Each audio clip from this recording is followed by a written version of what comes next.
Urang hirup di alam dunia teh ukur ngumbara.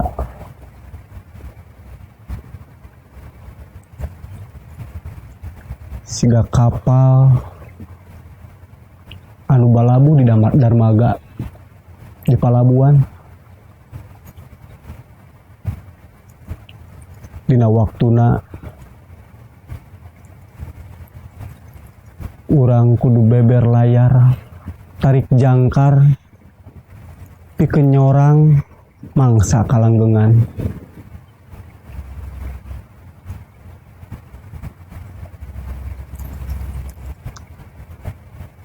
Dari ibarat urang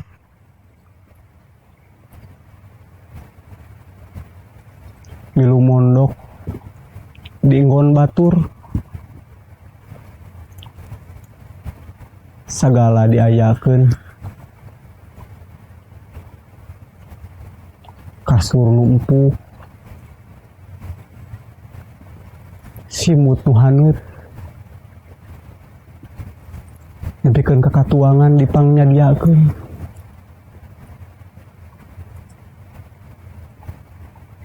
Rupa-rupa hiburan oge aya, ti mimiti TV, radio, jeung sagala rupana.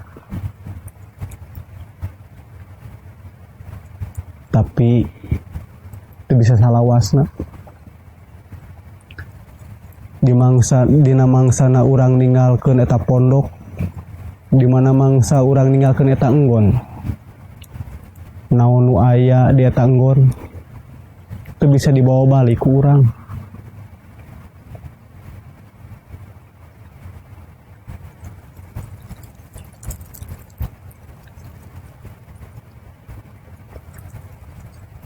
Gajah paeh ninggalkeun gadingna, maung paeh ninggalkeun belangna,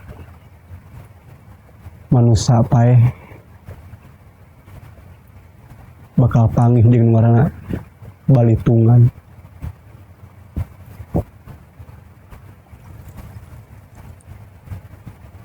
Naon wae amal-amal nu dipilampah ku urang, anu dipigawe ku urang di alam dunya, boh hadena, boh gorengna, pasti panggih jeung ngaranna balitungan.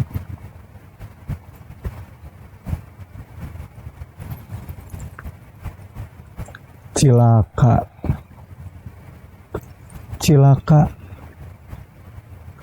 lamun seug dina mangsana balitungan teu boga pisan bekel anu dibawa ku urang. Tiwas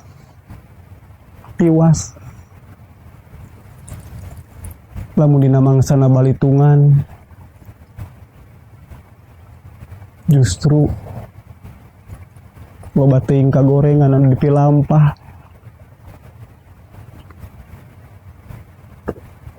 Teu sanggup.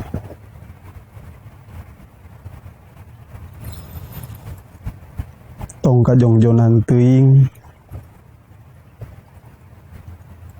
pangeling diri.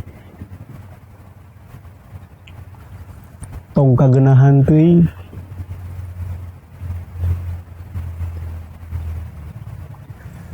dijadikeun bahan jang introspeksi diri.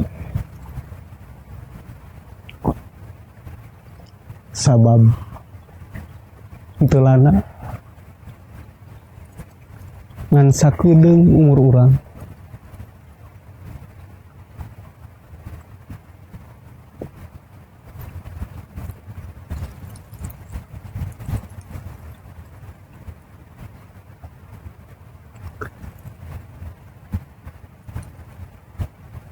Sebab kullu nafsin dha'iqatul maut, setiap jiwa-jiwa anu hirup pasti bakal ngalaman ngaranna maut. Eta nyerina teh liri ibarat urang dikadek mangratus-ratus kali di tempat anu sarua, atawa siga eme anu dikuliti teu kabayang nyerina, tapi bakal ngalaman. kabeh bakal ngalaman nu ngaranna maut. Lain harti maut salalawasna.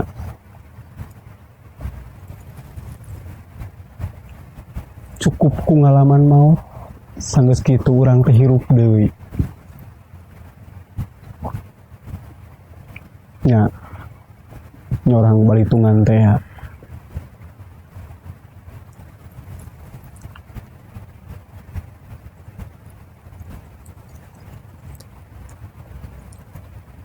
Nanggung jawab rupa-rupa nu dipilampah di alam dunya.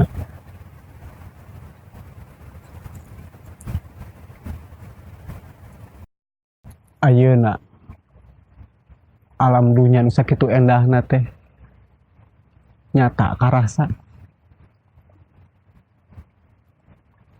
Naraka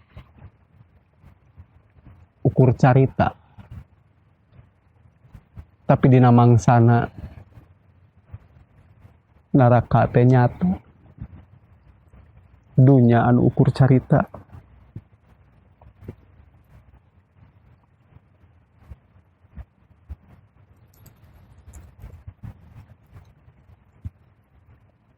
Tong kajongjonan teuing, siapkeun bekal. Tong kajongjonan teuing,